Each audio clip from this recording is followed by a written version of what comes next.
Welcome to Mr. Phantom, where fear hides in every shadow and chilling tales come to life. Before we start, make sure to subscribe and like this video to get a scary story every night. Tonight, I invite you to settle in, dim the lights, and let the quiet of the night wrap around you.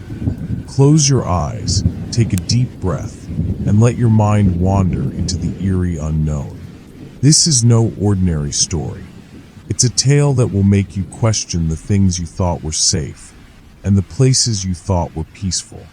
Imagine a quiet neighborhood where everything seems perfectly normal until you notice the strange things. The figure that runs in the dark, the mysterious house across the street, and the secrets that have been hidden for years. Tonight, we'll walk through the corridors of a home that should have been empty, but instead holds a story of loss, vengeance, and fear. So, as you relax and let your mind sink into the shadows, listen closely. For in the quiet of the night, the truth is more terrifying than you could ever imagine. Let the story begin, and let the fear unfold. I've always hated moving, but this time felt different from the start. Eugene, Oregon, sounded nice on paper. Calm weather, lots of trees, peaceful streets, and just enough distance from the city noise to make it feel like you could breathe again. After years of living in the thick of Portland, I was craving that silence. I just didn't realize how loud silence could get out here. The street I moved into was one of those winding, dead-end types. You had to drive through two other neighborhoods before reaching this one, tucked away near the edge of the forest. A small cul-de-sac, a few worn mailboxes leaning at odd angles, and a general sense that people here had been living in the same houses for decades. My house was at the far end, 2 stories, with gray-blue siding that was peeling a little, a creaky porch, and windows that looked like they'd cry if they could. Next door was the Collins house. I didn't know their name at first, of course. I only saw the place and felt uneasy, like the way a kid might feel walking past a cemetery at night. The house itself looked older than the others. Still had those wooden shutters that didn't really work, a sagging front porch, and paint that had long stopped pretending it cared. There were flower pots with dead plants on the porch, and a wind chime that didn't tinkle. It just hung there, like it was waiting for something. I moved in during the first week of October. I remember because the leaves had just started to fall, and the town had that early Halloween feel, quiet, golden afternoons that faded into cold blue evenings faster than I expected. And every night, without fail, a thick mist would start rolling in from the woods behind the houses. The first few days were quiet. I unpacked, set up my furniture, got internet running. Typical stuff. I met a few neighbors. Mrs. Green from across the street baked me banana bread, and an older man named Walter helped me back my truck into the driveway without clipping the mailbox. Everyone was nice in that way people are when they're happy to have a new face in town, but not curious enough to ask real questions. No one really talked about the Collinses, though. I first saw them on my 3rd day, late afternoon. The sky was overcast, and I was on the porch tightening a loose railing when I noticed movement next door.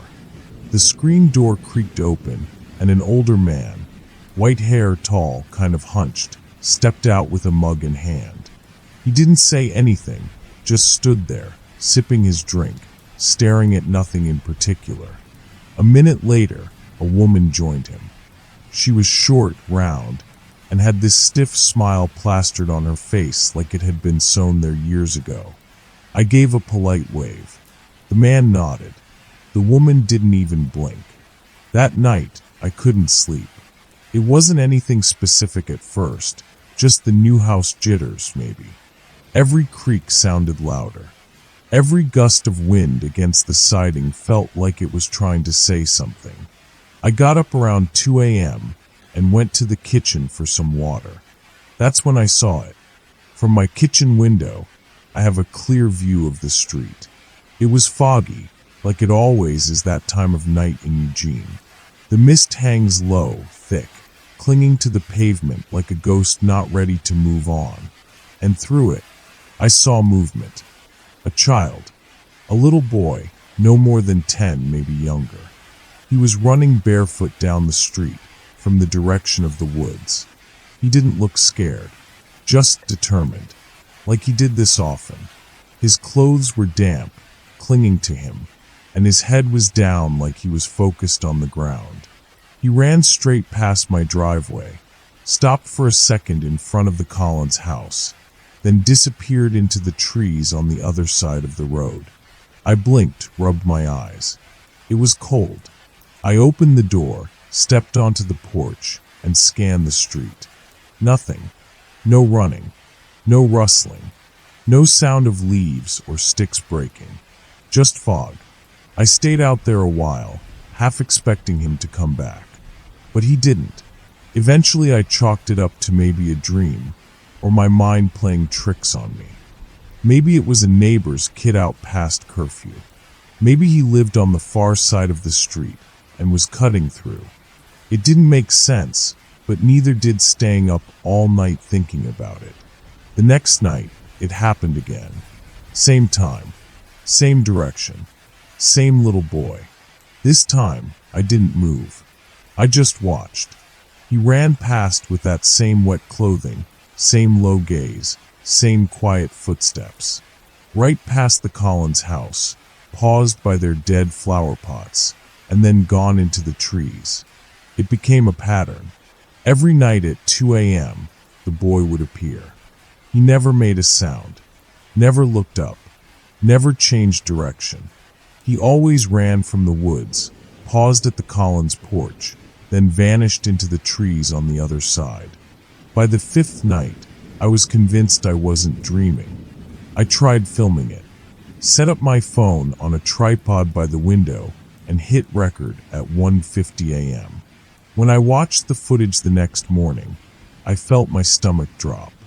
There was no boy, no movement, no footsteps, just fog, and static, weirdly, even though the camera had full charge and good lighting. But I remembered what I saw. I remembered the sound of soft, wet feet slapping against pavement. I remembered how the wind would stop right before he passed.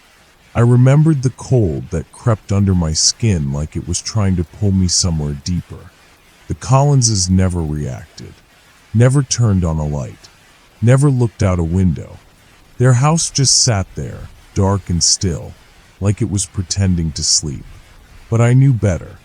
There was something wrong with that house, and something even more wrong with the boy who kept running toward it. After a week of watching that kid show up like clockwork, I stopped pretending it was anything normal. Every night, 2 a.m. sharp, he'd come sprinting out of the woods behind the cul-de-sac, damp clothes clinging to him, arms pumping like he was late for something. Always the same path. From the tree line, across the street, a quick stop at the Collins porch, just a few seconds, and then gone into the trees on the other side. At first I thought maybe he lived nearby. Some neighbor's neglected kid, sneaking out while his parents were asleep. But no one mentioned a child around his age. And more importantly, no one else seemed to see him. I tested that theory on night 8. Earlier that evening, I had coffee with Mrs. Green from across the street. She'd invited me over for what she called a welcome to the neighborhood chat. Her house smelled like cinnamon and cat litter, and she kept her blinds drawn tight, like the outside world might be too bright for her. Over banana bread and lukewarm tea, I casually asked her if there were any kids in the area. You know, just to be friendly. She raised an eyebrow. Kids? Lord, no. Not on this street. Last one moved away 2 years ago. Why? I shrugged. Just thought I saw one running around at night. Her spoon clattered against the saucer. She leaned in a little too slowly. At night? Yeah, I said. Probably just someone visiting family or sneaking out. Around 2 in the morning, give or take. Her eyes narrowed. That's not a good time to be outside. I laughed nervously, expecting her to mirror it. She didn't. She just stirred her tea and mumbled something I couldn't make out. When I asked her to repeat it, she shook her head and said she didn't remember. When I left, I noticed she turned off her porch light the second I stepped off the stoop. Not a minute later. Not after I drove away. The second I left. That night, I didn't just watch the boy. I waited for him. I sat by the window, phone in hand, camera on, watching the edge of the trees like I was waiting for an ambush. The fog rolled in a little thicker than usual, crawling over the street in soft, pale sheets. At 1:59, everything got still, like time held its breath. And then, right on cue, there he was. Small, thin, shirt soaked like he'd fallen into a river. Feet bare, slapping against the pavement without a sound. He ran hard, like it meant something, like something was chasing him, but he never looked back. I zoomed in with my phone. My hands were shaking. He stopped at the Collins porch again. Same spot, like he was remembering something, or maybe waiting for someone to remember him. Then, for the first time, he turned his head. Not all the way, just a little. Just enough that I could see the side of his face. It was pale, too pale, and under the porch light, though it was dim, I could swear I saw water dripping from his hair, forming a small puddle at his feet. And then, he was gone. Just like that. Not a turn, not a run. Just a blink, an empty space. I didn't sleep after that. The next morning, I checked the camera. Like before, nothing. Not even static this time. Just 15 minutes of silent, empty fog. But I wasn't crazy. I knew what I saw. Later that day, I drove to a small local diner for breakfast, trying to shake the weirdness. The waitress there was a woman in her 60s, with a pin on her apron that said Cindy. She called me Han, and poured black coffee like she had it on tap in her blood. I asked her if she'd lived in Eugene long. She said all her life.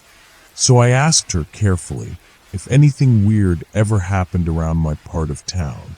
She went quiet for a beat, then said, "Which street?" "Clary Pines Road," I said. "Near the forest line." Her lips pressed into a thin line.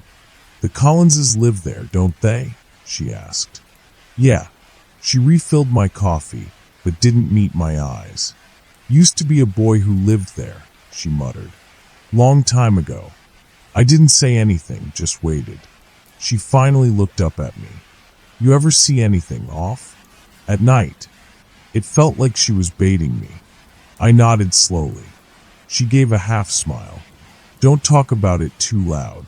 Town forgets easier that way." I left her at 20 and didn't ask more questions. That night, I didn't sit by the window. I sat on the porch.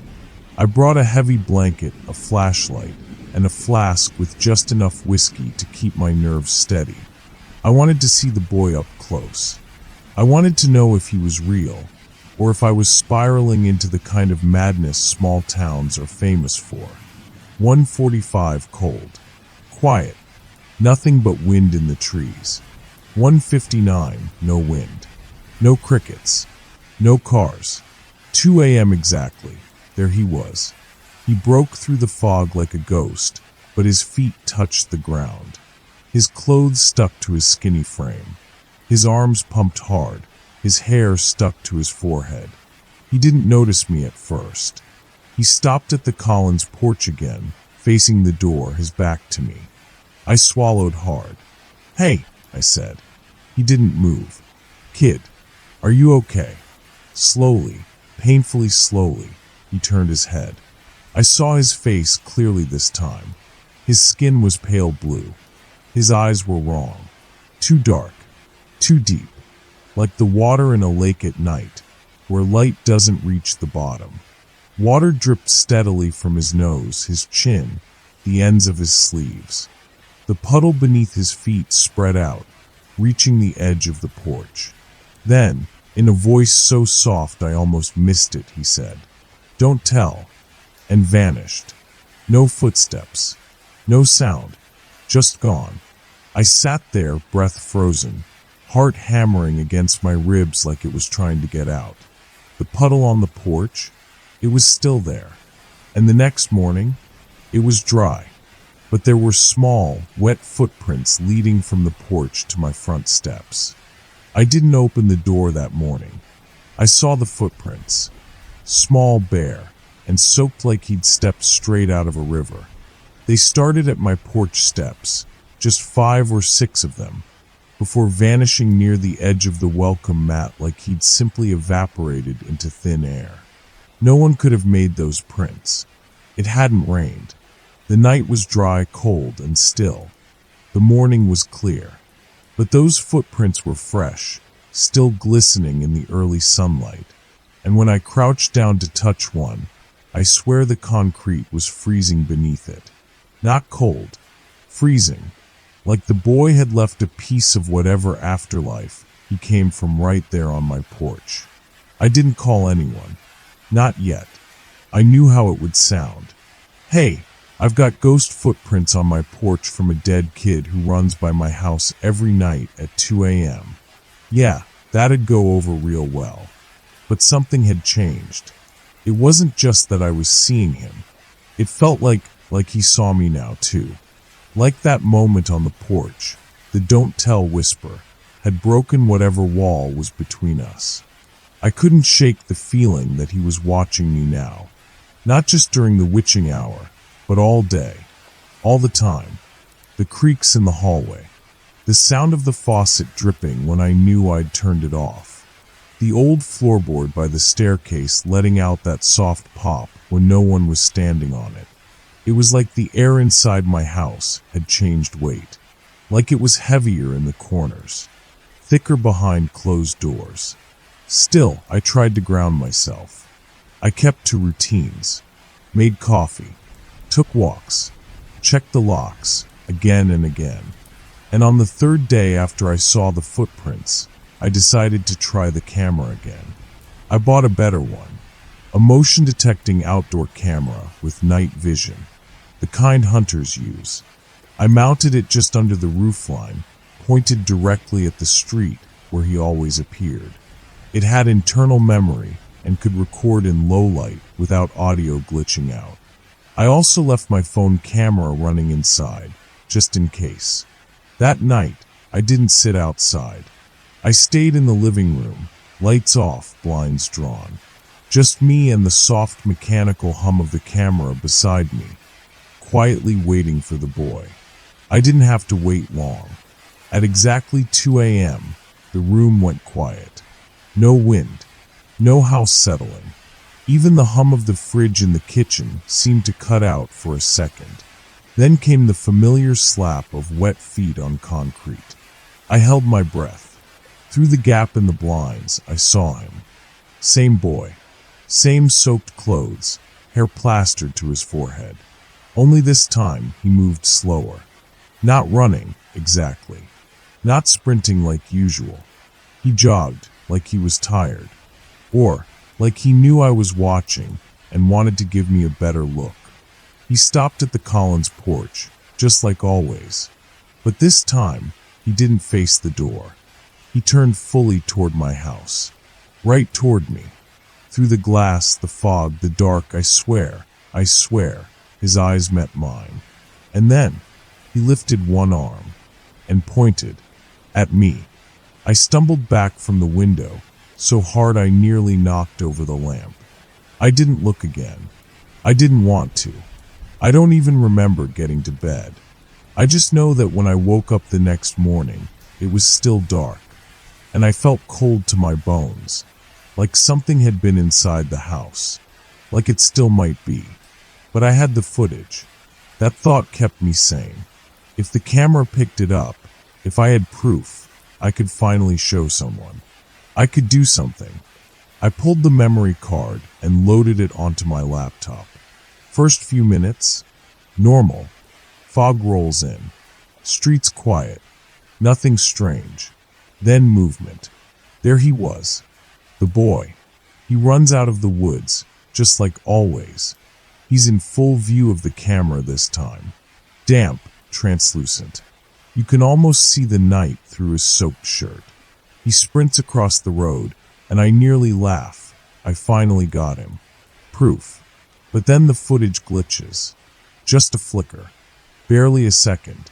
When it comes back, the boy is gone. No blur. No movement. He's just not there anymore. I rewind. Watch again. Same thing. There's one perfect frame, one moment, where he's in full view mid-stride, his foot hovering above the pavement. His face is turned toward the camera. His eyes are hollow, like deep sockets filled with ink. You could fall into them. Then, frame by frame, he begins to fade. Not move, not turn, just dissolve. Like smoke, like a bad signal, like something that was never really there to begin with. When he vanishes, something else happens. The camera shakes, only for a second, then a flash of static.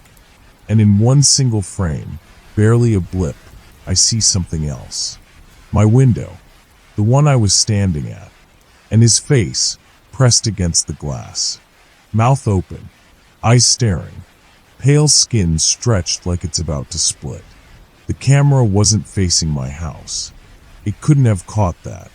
But there it was. I slammed the laptop shut. Sweat rolled down my neck like a leaky faucet. My heart thudded against my ribs like it wanted out. I couldn't breathe. I couldn't think. All I could see was that one frame burned into my brain. He'd gotten closer. Somehow, someway, he wasn't just on the street anymore. He was here, with me, and he didn't like being filmed. That night, I didn't set up any cameras. I didn't go outside. I didn't sleep. I just sat in the middle of my living room, every light on, flashlight in hand, eyes locked on every window. Because I knew now, this wasn't a ghost story anymore. This was personal, and whatever he was, he knew I saw him. He wanted me to keep it that way. I didn't leave the house for 3 days. The footage had rattled something in me deep. Seeing his face up against my window like that, it made everything feel different. Not like I was witnessing something strange anymore, but like I'd been chosen to. Like I'd been picked. And worse, I couldn't stop thinking about what he said that night on the porch. Don't tell.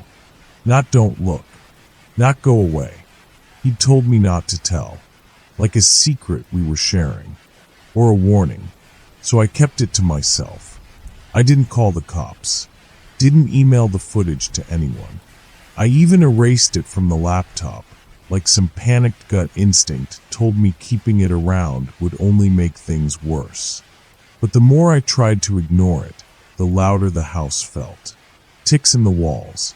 Pipes creaking when no one used the water. The constant feeling that if I turned around too fast, I'd see something duck just out of sight.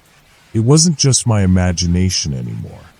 I started hearing footsteps upstairs. Slow, heavy.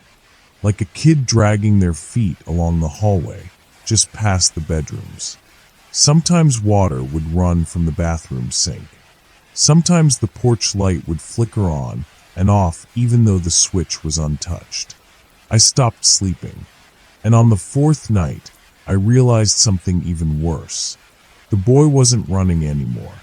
He wasn't following that same straight line route. He wasn't dashing across the street, hitting the porch and vanishing. He was wandering, slower, closer, and now he was showing up earlier. 1:45 a.m., then 1:30, and on the 6th night, I woke up at 1:10 to the sound of my doorbell ringing. Just once, a single, dry chime in the dead silence. When I peeked through the blinds, he was standing on my porch. Not running, not pacing, just standing. still as stone, his head tilted slightly to the side like he was listening for something. He didn't knock, didn't move, just waited. I stared at him for maybe a minute, and then blinked, and he was gone. No steps, no footprints, just fog. The next morning, I decided I couldn't take it anymore. I needed to know who he was. If I was going to keep seeing this kid, if I was being haunted, or whatever the hell this was, I needed a name. So I went to the one place that had never changed in this whole mess. The Collins house. I'd never spoken to them before. Just polite waves from a distance. But if the boy always stopped at their porch, maybe there was a reason. Maybe he lived there once. It was around 10 a.m. when I knocked on their door. The sun was out, birds chirping. Totally normal. The kind of morning where ghosts felt fake, and everything could be explained away by stress. An older woman answered. Gray hair, wrinkled eyes. She looked like she'd once been a kindergarten teacher, or someone who still mailed out Christmas cards in neat cursive. Hi, I said, forcing a smile. Sorry to bother you. I just moved in across the street. She blinked slowly. I know. Oh, right. Yeah. I rubbed the back of my neck. I was wondering if you lived here long. She studied me for a moment, like trying to read between the lines of my words. My husband and I moved in 20 years ago, she said carefully. Why? I hesitated. I've been seeing a boy. Outside. Running. At night. Her face didn't change. No confusion. No surprise. Just silence. Then softly, she stepped back and opened the door wider. Come in. I didn't know what I expected. Family photos, maybe. A dusty old living room with shelves of antiques. But the moment I walked into the Collins house, I felt it. That same weight. The thick, still pressure in the air. Like the house itself was holding its breath. She led me to the hallway, past the kitchen, where several framed pictures hung along the wall. Most were of adults. Some wedding shots. A few graduation photos. And then one, tucked between two floral paintings, hit me like a hammer to the chest. A little boy, maybe 9 years old.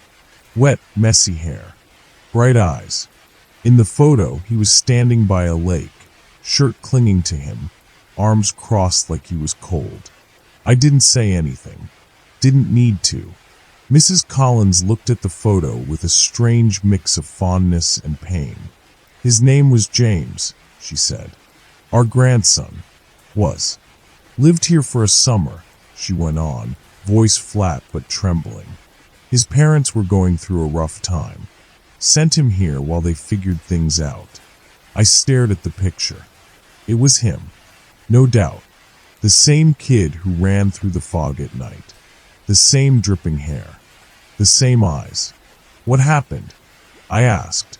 She looked away. They found him at the bottom of the reservoir. He'd gone missing for a day.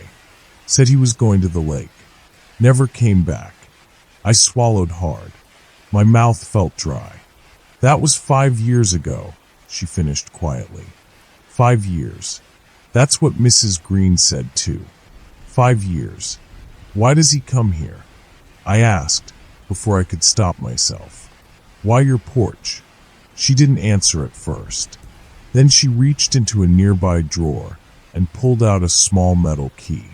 She handed it to me. This opens the shed out back, she said. You'll find what you're looking for there. I stared at her. You're giving it to me? Mrs. Collins didn't blink. He wants someone to know. Someone who wasn't here. I didn't understand what she meant. Not yet. But I took the key. And that night, I went into the shed. And what I found inside made everything worse. I didn't open the shed right away.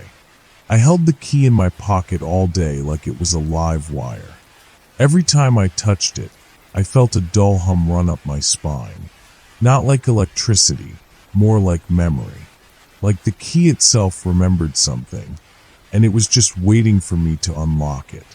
I paced, drank half a cup of cold coffee, sat on the porch pretending like nothing in the world was weird. But the longer I waited, the heavier the shed felt. It sat behind the Collins house, crouched between two trees like it had been shoved there and forgotten. From my window, I could just barely see its roofline over the fence, rotting mossy, covered in fallen branches. I'd walked past that shed a dozen times before without giving it a second thought. Now, I couldn't stop looking at it. That night, I waited until 11:30. Not too early to look suspicious, not too late to risk running into him. I didn't tell anyone I was going. I crossed the street with the key clenched in my palm and ducked around the side of the Collins house, quiet as I could. The porch light was off. No movement inside, still as a photograph. The shed stood at the back of the yard, dark and crooked, half swallowed by weeds. The lock on the door was rusted, but it clicked open like it had been waiting for years. Inside, it smelled like mildew and earth. The kind of wet, decaying scent that clings to you even after you leave. It was small, maybe 10 feet by 10. Dusty garden tools lined the wall. A few empty paint cans in the corner. An old tire. Shelves stacked with rotting books and yellowed papers. But in the center of the floor, like someone had placed it there deliberately, was a wooden box. No lock, no name, just a simple square box, stained, scratched, and humming with a kind of presence that made my teeth ache. I knelt down in front of it. My hands were shaking, but I opened it anyway. Inside were photos, stacks of them, all old-school Polaroids, the kind you shake after taking. Most of them were bent or water-damaged, but a few were still intact, and every single one was of James, running, smiling, sitting in the grass behind the Collins house. Some of the photos looked like they were taken without him knowing, through a window, across a field, hidden in the trees. The kind of shots that felt wrong, like whoever held the camera wasn't supposed to be there. But it wasn't just that. The angles, the perspective, they weren't from ground level. They were from above. I flipped through dozens of them, heart pounding. Then I found the worst one. James, lying in the dirt, eyes closed, wet hair matted to his face. He wasn't smiling in this one. He wasn't moving. His skin was too pale, his lips too blue. It looked like a photo of a corpse. I dropped it, stumbled back, knocked into the shelf behind me, and sent a can of nails clattering to the floor. Something in the corner shifted. At first I thought it was just the shadow of the shelf, the way the flashlight flickered across the old walls. But then I saw it. A bundle of fabric tucked between the boards, half covered by cobwebs. I reached for it with trembling hands. It was a jacket, small, soaked through with mold and mildew, blue with white stripes on the sleeves, just like the one the boy wore when I saw him every night. I turned it over. Inside, on the collar, was a name written in faded black ink. James. I dropped it like it burned me. This was his. This belonged to him. Which meant he'd been in here, in this shed. I backed out slowly, dragging in shallow, panicked breaths. This wasn't just some haunted kid running up and down the block. Something happened to him. Something bad. I shut the shed door behind me and locked it tight, but it didn't help. I could still feel the weight of that box. That jacket. That horrible photo burned into my brain. I wanted to march back to the Collins house, demand answers. But when I turned to face the house, something stopped me cold. The upstairs window was open, just a crack, and behind the glass, barely visible in the dark, I saw the silhouette of someone standing there, watching me. I left, didn't look back, didn't sleep. Just sat in my house all night, lights on, every curtain drawn, key still clenched in my hand. But now the key felt like something else. Not a gift, not a clue, a trap. He didn't want me to tell, and now I knew why. The story wasn't just that a boy drowned in a lake 5 years ago. That wasn't the ending. That was the beginning. Something happened before the water. Something in that shed. And whatever it was, it had teeth. That night, he didn't run past my house. He didn't knock, didn't point, didn't speak. But at exactly 2 a.m., I heard it. From inside the walls. From just upstairs. A child's voice, barely above a whisper, breathing right next to my bedroom door. You looked. I didn't move for hours. I stayed on the floor, back to the wall, knees pulled tight to my chest like a kid hiding from a nightmare. The only difference was, this was the nightmare. And I wasn't waking up. You looked. That's what the voice said. Not loud, not angry, almost sad. But it echoed through the room like it had been waiting years to be said. And it didn't come from outside. It came from inside the house. I waited until morning. I didn't sleep, didn't blink. Every time the floor creaked or the wind pressed against the window, I flinched like something was about to open the door and crawl toward me. I told myself it had to be a dream. Sleep deprivation, stress, maybe even a memory planted in my head after finding those photos. But I knew better. There was something in the house with me now, and it wasn't leaving. When the sun finally rose, I didn't go outside. I barely moved. But by late afternoon, I couldn't take it anymore. I needed answers. Something concrete. Something real. So I did something I never thought I'd do. I went to the police. I didn't tell them everything, just enough. Said I found old photos of a boy in a neighbor's shed. Said he matched the description of a child who died years ago. That it felt off. Like maybe there was more to it than a drowning. The officer at the desk looked up at me like I was wasting his time. James Collins, he said. Yeah, that case was closed. Tragic accident. No signs of foul play. But what if there were signs and nobody looked hard enough? I asked. The officer shrugged. I think you've been watching too much Dateline. They wouldn't even come out to investigate. Told me if I had a concern, I should take it up with the family directly. Right. The family. The ones who gave me the key in the first place. Something wasn't right there. I could feel it. Mrs. Collins knew something. She didn't even flinch when I told her I'd seen James. She gave me the key like she'd been waiting for someone to come knocking. I didn't go back to the shed. I didn't want to see that box again. But I couldn't sit in the house anymore either. So I left. Drove out to the Eugene Public Library, figuring if I couldn't find the truth in person, maybe I'd find it in print. I started digging. Old news clippings. Obituaries, police blotters from 5 years ago. And there it was. Boy found dead in Alton Baker Reservoir. 9-year-old James Collins was reported missing by his grandparents on August 14th, 5 years ago. He had last been seen playing near the Willamette River. A local search and rescue team discovered his body 2 days later. Drowning ruled accidental. No signs of trauma. Case closed. But then I found something that didn't make sense. In an earlier article, before they found the body, it said neighbors had reported hearing strange noises the night he went missing. Crying, screaming, something like furniture being thrown. The article even mentioned police were called to the house that night. A welfare check. But the official report didn't mention it at all. Erased.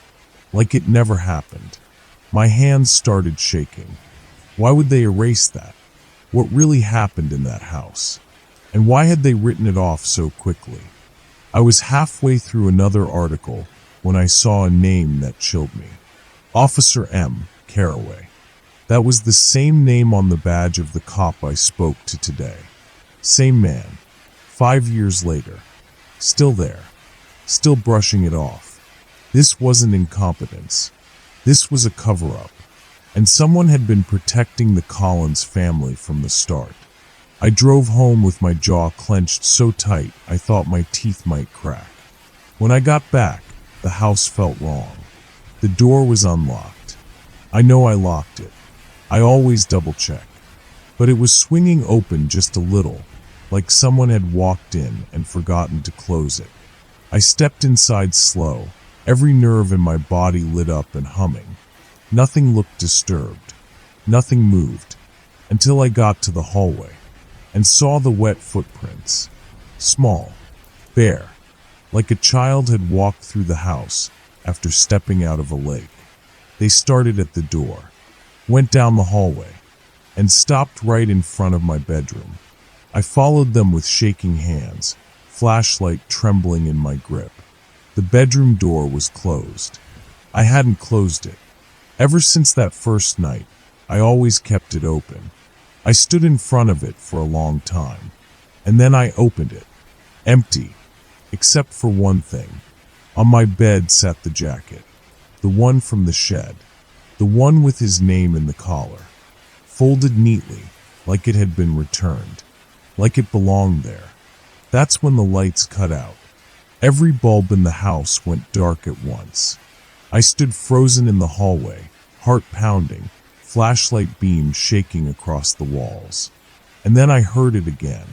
That same voice. Only this time, it came from behind me. You looked. I turned, and saw him, soaking wet, skin pale as fog, hair plastered to his forehead. James, standing at the end of the hallway, bare feet dripping onto the floor. He raised his hand slowly, not in anger, not even in threat, just reaching. And when he spoke again, it wasn't a whisper. It was a question. Will you tell?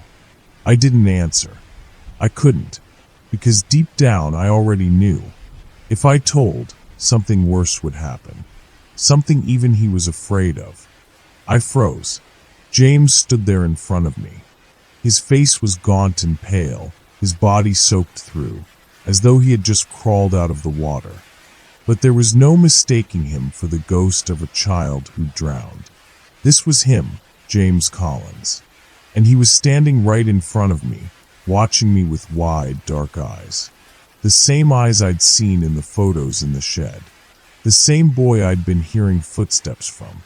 The same boy whose voice had haunted me in the dead of night. His feet left small, wet footprints on the floor as he took a step closer to me, and I could feel my heart pounding in my chest, my breath coming faster, as if I might suffocate at any moment. The air around me seemed heavier, thick with something unseen, something pressing in from all sides. I should have screamed. I should have run, but something kept me rooted in place. His voice echoed in the dark, raspy and strained, like he hadn't spoken in years. Will you tell? I couldn't answer. I wanted to. I wanted to ask why he was here, why he was haunting me, why he had been watching me, but I couldn't. It was like my body had betrayed me. The words got stuck in my throat, choking me as I struggled to make sense of the situation. Was I dreaming? Was this some kind of cruel hallucination? Or had I stumbled too far into something that I could never escape? Tell who? I finally managed to croak, my voice shaky and weak. My legs were trembling. I felt like I might fall at any second, but I couldn't look away from him, from those eyes. The boy didn't answer right away. He just stared at me, his face expressionless, as if he were waiting for me to understand. His eyes, dark and hollow, seemed to pull at something deep within me, something ancient and forgotten. I could feel the weight of the truth pressing down on me. Something had happened to him that night, something that wasn't an accident. I took a step back, but the boy didn't move. He just stood there, his presence filling the hallway like a shadow that I couldn't escape. I could feel the moisture in the air, the chill that crept up my spine. I wanted to turn away, to shut my eyes, to deny everything, but I couldn't. He was right in front of me, and it felt like my very soul was being pulled toward him. I don't understand, I whispered. Why are you here? What do you want? For the first time since he'd appeared, James blinked. Slowly, almost as if he were considering my words, weighing them against some unseen scale. Then he took another slow, deliberate step forward. I want them to know, he said, his voice low and trembling with something I couldn't quite place. I want you to tell them. My heart skipped a beat. Tell who? The police? The Collins family? His eyes widened just slightly, and he nodded once, as if confirming something I hadn't dared to say aloud. My chest tightened. No, I breathed, the words slipping out in disbelief. You want me to expose them, don't you? James didn't respond immediately. Instead, he looked past me, his gaze shifting, as if something in the house caught his attention. Then he focused on me once more, his expression softening, almost sad. I didn't mean for any of this, he said quietly, his voice cracking. It was like he was speaking to himself more than to me now. I thought if I went back, if I ran again, I could fix it. But they won't stop. My head spun. I could barely keep up with the sudden shift in his words. Who won't stop? They, James repeated, his voice growing colder. The ones who took me. The ones who killed me. A cold shiver ran down my spine, and my blood ran cold. I thought I understood it before. I thought I understood the grief and the tragedy of a drowning boy. But now I realized how wrong I'd been. This wasn't a simple accident.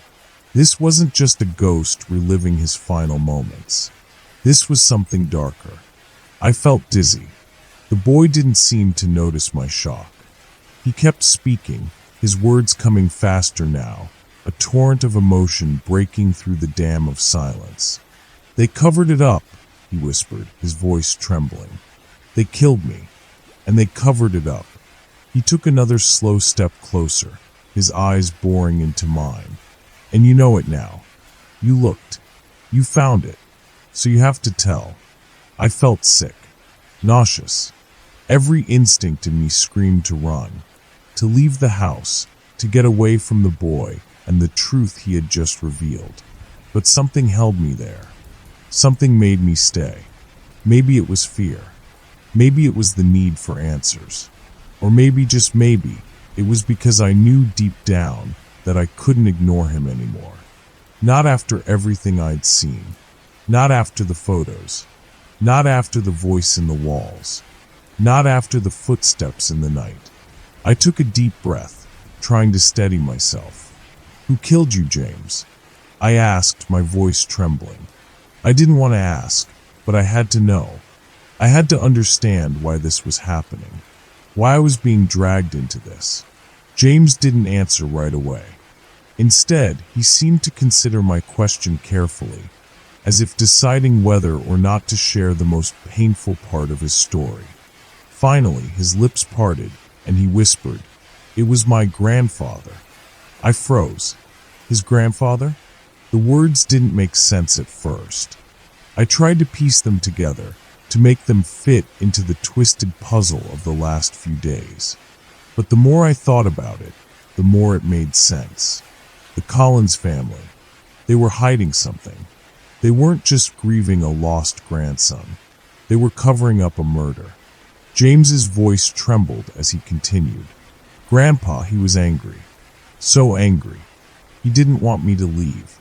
He didn't want me to go back to my parents. But I didn't know. I didn't know. I didn't know he would do it. I didn't know he would. His voice cracked. I didn't know he would hurt me. I staggered back, clutching my chest. It felt like the air had been sucked out of the room. You have to tell them, James repeated. You have to make them know the truth. Please. But before I could respond, before I could even speak, his image began to blur. The boy's figure distorted, his outline fading into the dim light of the hallway, as if he were being pulled away by some invisible force. The wetness on the floor evaporated into the air, and James's face twisted in a final, heart-wrenching expression of sorrow. "Please," he whispered one last time, before disappearing entirely. I stood there, in the silence, surrounded by the void. And for the first time since I had set foot in that house, I knew. I couldn't not tell. I didn't know how long I sat there on the floor, my legs numb and my heart still pounding in my chest. The heavy silence of the house pressed down on me, the walls closing in. The air was thick, like something was lurking just out of sight, waiting for the right moment to strike. My mind was in turmoil, trying to piece together everything I had just learned. James's tragic death, the horrifying truth about his grandfather, and the darkness that now seemed to envelop everything in this house. But one question burned in my mind above all else. What now? What was I supposed to do with the knowledge I had? I couldn't just walk away from it. I couldn't forget what I had uncovered. The boy's ghost, his desperate plea, still echoed in my ears. "You have to tell them." He had asked me to expose the Collins family, to make them answer for what they had done. But could I? Could I really bring the weight of the truth crashing down on them, knowing the consequences? The way Mr. Collins had looked at me, the way his eyes had drilled into mine full of malice, told me that exposing their secret would be far from easy. In fact, it would cost me everything. I had been standing on the edge of something terrible, and now I realized I was already in too deep. As I tried to make sense of everything, a shadow shifted in the doorway. It was the last thing I expected, Mr. Collins. His face, dark and unreadable, appeared in the doorway like a phantom, his presence so sudden that it felt like the house itself had exhaled him into existence. I froze, my heart hammering. Every instinct in me screamed to run, to escape the danger I now knew was waiting for me, but I couldn't move. It was like the very room was holding me in place, suffocating me with the weight of the decision I had to make. Mr. Collins didn't speak. He didn't need to. The coldness in his eyes said everything. "You've seen too much," he said finally, his voice low and dangerous. It wasn't a question. It was a statement, a warning, a threat. I could feel the blood drain from my face. I knew this moment was inevitable, that one day Mr. Collins would come for me. And now that day had arrived. "Why?" I managed to choke out, my voice trembling. "Why did you do it? Why did you kill him? James didn't deserve that." Mr. Collins's lips twisted into something that could barely be called a smile. It wasn't a grin. It was something more sinister, like a mask of cruelty that concealed whatever darkness festered inside him. "It wasn't supposed to happen this way," he muttered, almost as if talking to himself. "He was supposed to stay with me. He wasn't supposed to leave." I swallowed hard. "Leave? What do you mean? He was your grandson. He was just a boy." Mr. Collins stepped forward slowly, his eyes narrowing. He wanted to go back to his parents. He didn't want to stay with me anymore. He was growing up, becoming his own person. And that scared me. So I did what I had to do. I couldn't let him leave. Not after everything we had been through. I took a step back, my heart racing. My mind screamed in disbelief. The idea that a grandfather, someone who was supposed to protect and love his grandchildren, could do such a thing was unfathomable. But it was the truth. I had no choice but to believe it. "You killed him because he wanted to leave," I whispered. The words tasted bitter on my tongue, like something rancid. Mr. Collins gave a slow nod. His eyes gleamed with a strange satisfaction. It was for the best. I didn't want him to leave, to forget about me. He didn't appreciate what I had given him, so I made him stay. I felt my stomach churn. You didn't make him stay, I hissed, my voice trembling with fury. You murdered him. You killed him and then buried the truth, hoping no one would ever find out. Mr. Collins's gaze hardened. He stepped forward again, his presence looming over me like an impending storm. You think you can expose me? His voice was dangerously calm. You think you can take down the Collins family with your little story? You have no idea what you're dealing with. I staggered back, my pulse quickening. I could feel the weight of his threat, hanging heavy in the air like a noose. And in that moment, I realized just how much danger I was in. Mr. Collins wasn't just a man hiding a secret. He was a predator, cold, calculating, and willing to do anything to protect himself. I have to tell them, I whispered, almost to myself. I didn't even know who I was talking about anymore, whether it was the police, or the world at large, or just myself. But I couldn't keep this to myself. I couldn't let him get away with it. James deserved justice. But Mr. Collins wasn't done yet. You think they'll believe you? He sneered. You think anyone will listen to a story like yours? A crazy kid who stumbled onto something she shouldn't have. You're nothing. No one will care about your pathetic little tale. His words were like daggers, each one cutting deeper than the last. But the more he spoke, the clearer it became. He was terrified. He knew what I had uncovered. He knew what I was planning to do, and that terrified him. I stood up straighter, my resolve hardening.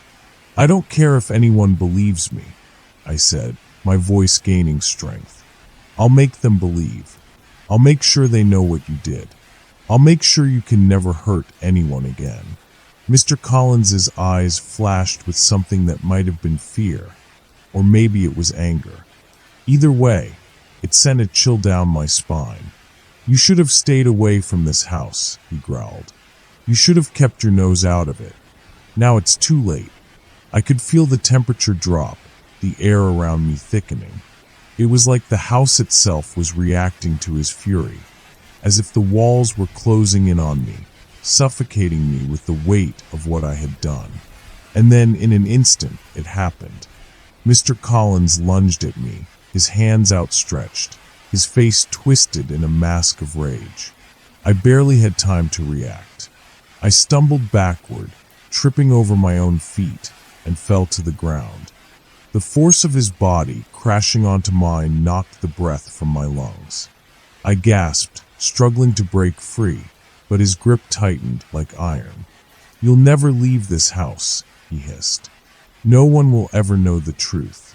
His fingers tightened around my throat, and I felt the world beginning to spin. I couldn't breathe, couldn't think. It was like I was suffocating under the weight of everything. His rage, his twisted secrets, the burden of the truth. But just as everything started to go black, a loud crash echoed through the room. Mr. Collins's grip loosened, and he turned sharply, looking toward the door. I gasped for air, my chest heaving. My eyes fluttered, and I saw movement in the doorway. Someone was there. A figure, tall and thin, standing in the dim light. It was James. He stood in the doorway, his ghostly form glowing faintly in the darkness. His face was filled with something like determination, his eyes locking onto Mr. Collins. He wasn't just a specter anymore. He was a force, something powerful, something that would make sure his grandfather paid for what he had done. With a low, guttural sound, Mr. Collins took a step back, his face twisting in confusion and fear. But before he could move, James stepped forward, his presence commanding. "I won't let you hurt her," James whispered, his voice clear and cold. His ghostly form seemed to radiate an energy that pushed Mr. Collins away. The air shifted, and I could feel the darkness retreating from the boy's spirit. It wasn't just a ghost anymore, it was justice. Mr. Collins stumbled backward, His face contorted in disbelief as he realized that he was no longer in control. James had become something more than a boy. He had become a force of vengeance. With one final, forceful step, James lunged toward his grandfather. A scream echoed through the house, a sound that chilled me to my core. But it was brief, cut off in an instant. And then silence. The air grew still, the weight of everything pressing down on me once more. But this time it was different. It was over. I had told the truth. And now, James could finally rest. Thank you for joining me tonight. I hope this story has carried you through the darkness, and as the night grows deeper, let your mind settle into peace. Take a moment to let the tension fade away, and allow yourself to drift into a calm, restful sleep.